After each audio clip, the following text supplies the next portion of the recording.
extremely good essay that I do know quite well called Persecution and the Art of Writing, which is about how down the years many writers have learned how to evade censorship by writing in such a way that the censor doesn't quite realize what it is that they're saying.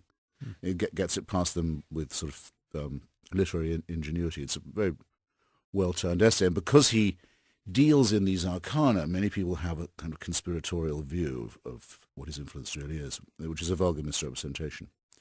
If it's really true that I greeted a questioner at a lecture of mine with a manual gesture, I suppose I should apologize. I must have been provoked by something more than that. Did you do that on Maher too, though? I was being booed and jeered at by a crowd. I just flipped them off, yes. But I mean, I hate those little mini Nurembergs. I've said to both Maher and to John Stewart, why don't you try me one day without your cheering section, just you and me, and we'll see who wins the argument. Then there'd be no need to go manual. As to the lying us into war and so on, well, everyone knows how that argument goes. I think it's a second-order question. I don't think the allegations about weapons of mass destruction were fabricated. Okay, I think it was the sane assumption to make of a regime that had used weapons of mass destruction, had an entire ministry devoted to their concealment, had been caught many times lying to the UN inspectors and concealing things from them, that they didn't deserve any presumption of innocence, that they weren't entitled to the benefit of any doubt. That the rational assumption to make was that they were concealing weaponry. But you did say that Secretary Powell's performance, Dog and Pony Show, I think you called it, the UN, was a disgrace. It was terrible, yes. It was shabby and shameful, and it shows something that we already knew, actually, and have recently had confirmed yet again. Our CIA is useless to us. It's worse than not having an intelligence agency at all, is to have one that's politicized and corrupt and incompetent. My line has been, I changed my mind on Iraq during the first Gulf War. If you really separate them into two, I actually think the war that started in 91 didn't really end until 2003. Yeah, I was very much opposed to it. I spent a lot of time out there. By the end of it, I changed my mind. I thought we should have ended it by removing Saddam Hussein. And that the big mistake was to leave him in power, was not to take care of this in 1991. Of course, the first time we met, you were an advocate and a strong spokesman for the Kurds. You had done a book on the Kurds. I mean, this goes way back. In terms of your own pedigree with respect to Iraq and your concern about the Kurds, had a lot to do with your hatred of Saddam. Yes, seeing the attempted genocide of the Kurdish people of northern Iraq and seeing the unbelievable cruelty and violence of that regime at first hand in the 90s did make me decide that ultimately, essentially, our existence and the existence of Saddam Hussein's regime were incompatible. I mean, he had to go. And I've been looking for an occasion to get rid of him for a long, long time. It's quite possible now, in retrospect, isn't it, that Saddam was pulling a major kind of poker bluff with WMDs, fooling the Iranians and the Americans into thinking that he had what he really didn't have? Strategic ambiguity must have been part of it, and it may also have been a vice of his regime, which was so hermetic and so fascistic and based so much on pure fear that there may be no one in his secret police or in his scientific community who was willing to tell him that there really wasn't much left of the deposits of WMD that they certainly had and certainly had been maintaining and certainly had been concealing from inspectors. So he may have thought he had more than he did. He certainly knew that they were lying. Because that was always their habit. So, in effect, let's just put it like this. Don't want to sound cynical. Iraq has been disarmed by the intervention because now it can be certified as in compliance with United Nations resolutions, and it couldn't have been before. And it was compliance with the resolutions that was the issue, and they were never going to comply.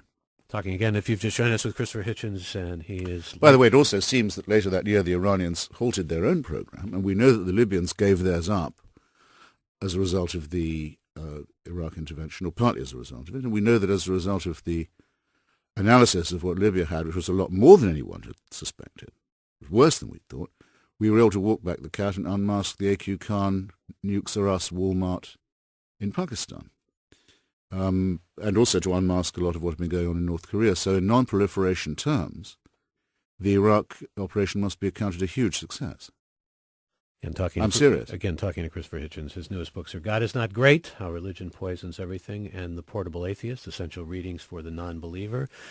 And when he says, by the way, when you say our CIA, I should mention you did become an American citizen, lest anybody assume that you're still... Indeed, yes. On this year, Jefferson's birthday, April 13th. Michael, you're on the air. Good morning. Good morning. I just wanted to ask Mr. Hitchens if he had read Kevin Phillips' American Theocracy, and if so, if he had any comments on that. And if you give me 20 more seconds, I could mention a couple of things regarding your discussion. Yeah, sure. But though I should mention, you can find an interview that we did with that I did with Kevin Phillips on American Theocracy. Oh yeah, no, I heard it. That was great. I just wondered, following on that, political virtue versus Christian virtue, a la Montesquieu. If Mr. Hitchens is familiar with that. Also, you mentioned the recklessness versus courage of Bhutto. Seems to me recklessness. Then the surge, I believe, has created more problems than overall than it's helped. Well, I'll let you guys. I'll let you guys go. You're giving us a kind of pastiche. Sort of a bit free associating. No, I haven't read Mr. Phillips's work. You read Montesquieu, though, I'm sure. Yes, I have. I've read The Spirit of the Laws a long time ago. I don't think much of Mr. Phillips. Because? Never did, really. There's a certain kind of populism about him that depresses me. And its counterpart, or frequent counterpart, which is a sort of conspiratorialism. From the reviews of that book, it seemed to me that he was at it again. But I shouldn't really say, having not read it. I think it'd be... Well, he does go after the Bush family, and he not only goes after the Bush family, he goes after the kind of thing that you go after, because he's quite condemnatory of how theocratic and religious, has become too much involved and colluded into politics. Well, I certainly think that... This is a former Republican. I think, yes, I have a feeling. The Reagan administration. I think just the reason why James Dobson was as pessimistic as he was. This is before this pseudo-Huckabee, pseudo-surge we were just talking about. Was that the evangelical community and the Christian right, so called, had a very bad year. Not just the loss of the ridiculous Jerry Falwell, but the real failure of them to get the Republicans to enact any of their program. That's because it's unpopular. It's because people don't want it. And one of the points, I think, at which the tide probably began to turn was President Bush's ridiculous, well, no, it's more ridiculous, contemptible intervention in the private life of the Shivo family, I believe. I think the outrageous way that he left his farm, which it takes a lot to make him do, to intervene at the bedside of a woman who had, in fact, already clinically died, and to interfere in the Shivo family's private arrangements. That was the point at which I think a lot of Americans thought, that's it, enough is enough. So if that's the sort of thing Kevin Phillips is denouncing, then more power to his elbow. Here's a listener, a question for Mr. Hitchens. If we can agree that we do not know as a matter of absolute fact that God does not exist, why is it necessary or important to you that you identify as an atheist? That is, one who espouses certainty about the non-existence of God rather than an agnostic, one who is uncertain about the existence of God. In other words, why is it important to you to counter one false claim to certainty with your own false claim to certainty? This does not mean that you should take the claims of theists seriously, but when engaging in such a volatile conversation, it may be wise to admit to the limits of your own knowledge. Yeah, that's a brilliantly phrased question, I must say. Congratulations. Well, I think I can answer it deftly enough.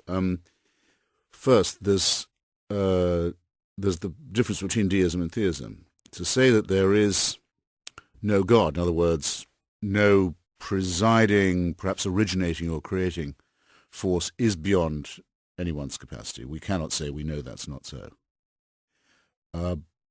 But someone who thinks it is so, or that it might be so, still has all their work ahead of them, because to be a theist, you have to say that you know the mind of God, that you know what he wants, you know what he wants you to eat, who he wants you to go to bed with or not, whether he answers prayers, yes, whether he intervenes in human affairs. That's the difference between a deist and a theist position. Now, I think it's the reason why it's important to me to say no is this. If you concede the theist position that there is a God who answers prayers, intervenes in human affairs, and then the next thing you're going to find is that human beings are going to be telling you what to do in the name of God. Which is why you call yourself an atheist as well as an anti-theist. Yes, I say I'm an anti-theist. I say I'm very glad there's no basis for this belief. The atheist position is there is no reason to think it is true, which means that we may discard it. I would add it's a very good thing it's not true, because it would be awful if it were, in that we would be living under an unalterable celestial dictatorship that could